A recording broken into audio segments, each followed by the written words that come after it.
네, 다음 키워드 33분입니다. 네, 33분. 무엇이 33분이냐? 주 2회 법정 출석 현실화. 당무 부담 커지는 죄송합니다. 당무 부담 커지는 이재명입니다. 네. 이 사진을 좀 볼까요? 이재명 대표 어제 대장동 두 번째 공판에 출석을 했습니다. 지금 차에서 내리는 모습이죠. 한 손에 지팡이를 짚고 차에서 내리는 모습입니다. 네.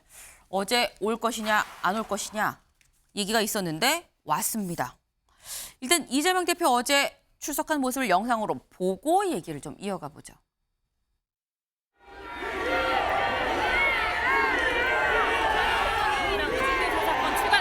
어떻게 생각하시나요? 위증 교사 혐의를 계속 부인하시는 건가요? 오늘 재판에서도 직접 의견 밝히실 계획인가요? 재판 출석 잦아질 텐데 당무에 지장 없을까요? 네, 이재명 대표 기자들 질문에 일절 답하지 않고 묵묵부답으로 차근차근 앞으로 걸어 들어갔습니다.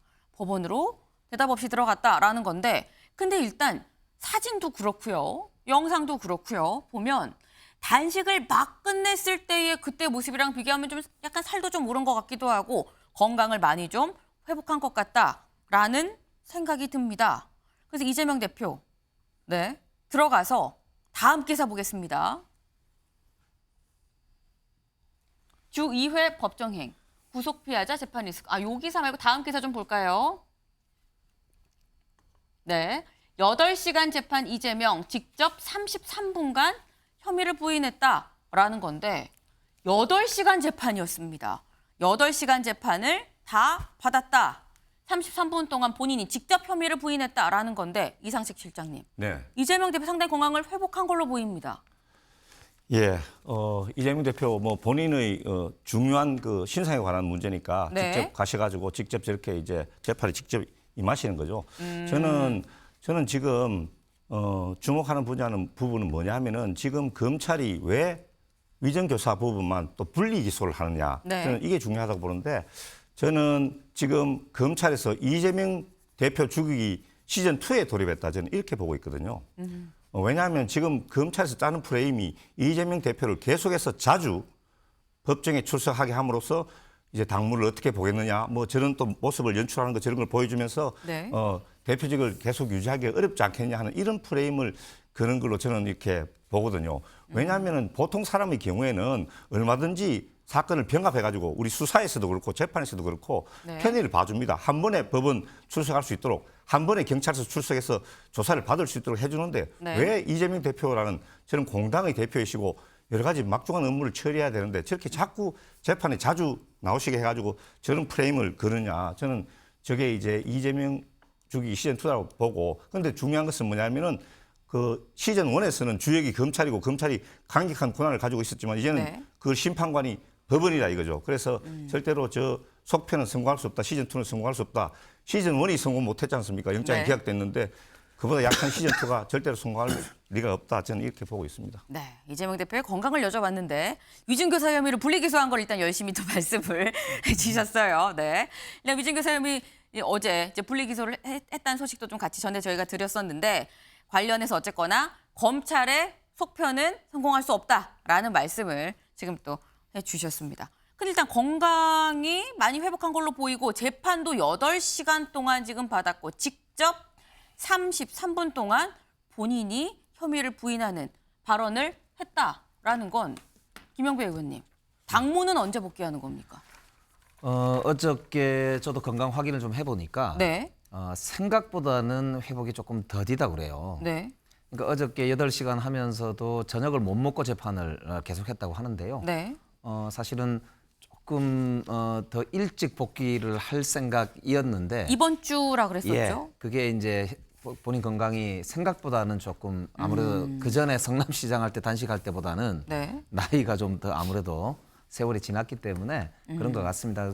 그래서 좀 건강 관리를 좀 잘했으면 좋겠다 싶고요.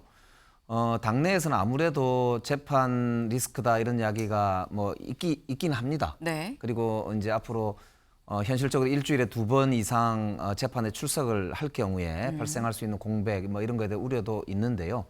전체적으로 보면은 윤석열 정부하고 국민의힘이 여기에 너무 매달리게 되면 재탕, 삼탕, 사탕 이렇게 해갖고는 국정이 비전도 보여주지 못하고 선거도 제가 볼 때는 망칠 가능성이 높다. 그래서 이제는 차분하게 그냥 재판에 응할 수 있도록 해주고 네. 또 가능하면 공당의 대표이기 때문에 국정 파트너로 이렇게 일할 수 있도록 해주고 그래서 게임에 제대로 임할 수 있도록 해서 아까 히딩크 이야기가 나왔잖아요. 네. 서로 진짜 제대로 된 운동장에서 제대로 게임을 한번 할 수 있도록 하는 게 저는 윤석열 정부를 위해서도 좋다고 생각하고 국민의힘이 총선에 임할 때 기본 좋은 성적을 내려고 하는 욕심이 있으면 그렇게 하는 게 옳다. 이제 이런 생각이 들고요. 마지막으로 뭐 판결은 저희들이 예단할 수 없지 않습니까? 네. 그러나 1년 반 동안 검찰이 저렇게 달려들어서 한 수사가 결국 기각이 됐다는 거는 제가 볼 때는 뭐 재판 결과도 그렇게 썩 나쁠 것 같지 않다 이런 생각을 저희들 하고 있습니다. 네. 일단 이 일주일에 재판 2번씩 가는 거 뭐 재판 잘 받게 해주고 또 당은 당대로 그냥 이렇게 굴러갈 수 있게 총선에 또 임하고 국정에 임하는 게 맞는 거 아니겠느냐라는 말씀을 하셨는데 일단 이재명 대표 어제 건강이 썩 아직 회복이 안 됐다고 하셨는데 회복이 된 거 아닌가? 8시간 재판을 저녁 식사도 하지 않은 상태에서 이어갔다는 거. 33분 동안 직접 혐의를 부인했다라고 하는데 뭐라고 부인했는지를 좀 봐야겠죠. 어제 재판 내용을 좀 보겠습니다. 네. 어제 재판 이 밑줄을 좀 볼까요? 이재명 대표 이렇게 얘기를 했다고 합니다. 저 산이 참나무 숲이냐 소나무 숲이냐 그냥 쳐다보면 안다. 근데 검찰은 현미경을 들고 숲속으로 들어가 땅을 판 뒤 소나무 DNA가 발견됐다라고 하는 느낌이다. 라고 이재명 대표가 어제 직접 얘기를 했다라는 겁니다. 그럼 이재명 대표가 이렇게 얘기할 때 검찰은 그럼 가만히 있겠느냐? 검찰은 또 이렇게 얘기를 했습니다. 술이나 음료수를 마시는 건 자기 마음이지만 적어도 술을 마신 상태면 운전하면 안 된다. 이 대표는 민간업자들이 원치 않는 건 사업에 넣지 말라고 했다라고 얘기를 했다라는 겁니다. 그러자 이 대표가 10여 초간 검사 쪽을 쳐다보기도 했다. 이게 무슨 얘기냐. 술이나 음료수 마시는 건 자기 마음인데 술 마셨으면 운전하면 안 된다. 그러니까 원래 기관은 감독의 역할인데 이 기관이 감독이 아니라 같이 선수로 개발하는 이 업자로 같이 뛴다고 한다면 그렇다면 더더욱 공공성을 유지해야 되는데 그렇지 않고 술을 먹었는데 술을 마시는 운전하면 안 되는데 운전을 한 거 아니냐. 같이 이득을 나눠 가지려고 뛴 거 아니냐라고 검찰은 또 반박을 한 겁니다. 네. 지금 뭐 양쪽 얘기가 창과 방패죠. 네. 일단 윤두현 의원님. 숲을 못 보고 이재명 대표는 숲을 못 보고 땅 파고 현미경으로 들여다보는 거 아니냐라고 지금 얘기를 했어요. 어떻게 보십니까? 그 자기에 대한 그 수사가 좀 그 철미한 데 대한 그 불만 제기라고 이렇게 이제 이해를 하고요. 네. 이 대장동 관련해서 이 일어난 사건을 포함해서 5명이 숨졌습니다. 이게 정상적인가요? 아니 정상적으로 이루어졌다면 그런 일이 없어야 될 거 아니에요? 왜 그런 일이 생기죠?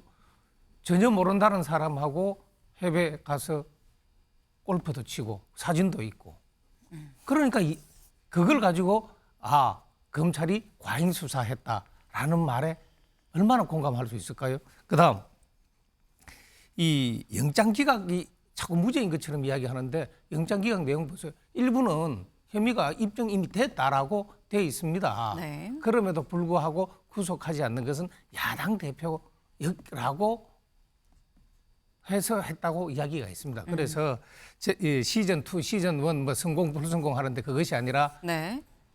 대한민국이 제대로 되려면 깨끗해야 됩니다.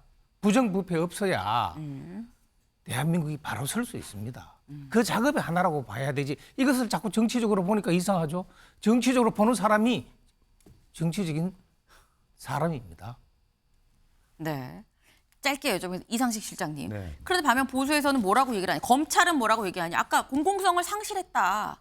술을 먹었으면 운전을 하지 말아야 되는 거 아니냐도 이렇게 얘기를 했거든요. 지금 이제 술을 마시고 운전한다, 또 술만 보고 땅만 판다 하는 이런 은유적 표현, 네. 이런 표현보다는 저는 이제 제대로 직격을 하면은 지금 안 그래도 윤대현 의원께서 이제 부정부패 말씀을 하셨는데 이 대장동 사업을 통해서 누가 이익을 보았느냐, 돈을 누가 받았느냐 이게 저는 핵심이라고 보거든요. 이재명 대표 같은 경우는 한 푼도 받은 게 없고 파면 팔수록 보수 쪽 인사들이 거대한 이익을 취한 것으로 나타나고 있지 않습니까? 저는 이렇게 말씀드립니다. 네, 김병민 최고위원님. 직접적인 돈을 받았으면 뇌물이겠죠. 관련된 내용 속에 배임에 관한 혐의 재판을 다루고 있는데 돈을 받았느니 아니니라고 얘기를 하게 되는 건 이 법적 본질을 피해가는 얘기다라는 말씀을 드리지 않을 수 없고요. 이재명 대표가 궁예의 관심법으로 세상을 바라보는 건 아니지 않습니까? 첫눈에 첫 보면 참나무 숲인지 소나무 숲인지 아는 것처럼 한눈에 첫 보면 범죄자인지 아닌지 안다는 얘기처럼 비춰지게 되는데요. 이재명 대표가 대장동 문제가 처음 불거졌을 때 단군 일의 최대 치적이라고 얘기를 합니다. 그럼 이것은 이재명 대표가 말하는 참나무 숲이겠죠. 말 그대로 아무 죄가 없는 성남시청의 치적이기 때문에 여론도 움직이지 않을 겁니다. 하지만 결국 대장동에 관련된 수많은 범죄 혐의에 연루된 사람들이 구속이 됐고 세상에 있는 사람들은 그 대장동 사업을 아주 악독한 범죄 비리로 규정짓고 있기 때문에 이상 시장님도 말씀 주신 것처럼 관련된 사람들 돈 받고 나쁜 사람들이 있는 거로 규정짓고 있지 않습니까? 네. 그 한복판 최종적인 의사결정자가 누구였는가? 이재명 당시 성남시장이었고 지금에 와서는 그것이 단군일의 최대 치적이라고 얘기하는 과거의 입장을 바꿨다는 점 한눈에 보기만 해도 참나무 숲인지 소나무 숲인지 알지 않겠습니까? 네. 지금 창과 방패가 여기에서도 지금 같이 챙챙 맞붙고 있는 그런 상황입니다. 그런데 이재명 대표의 수사 혐의에 대해서 어제 서초동 중앙지법에서만 얘기가 오갔던 건 아닙니다.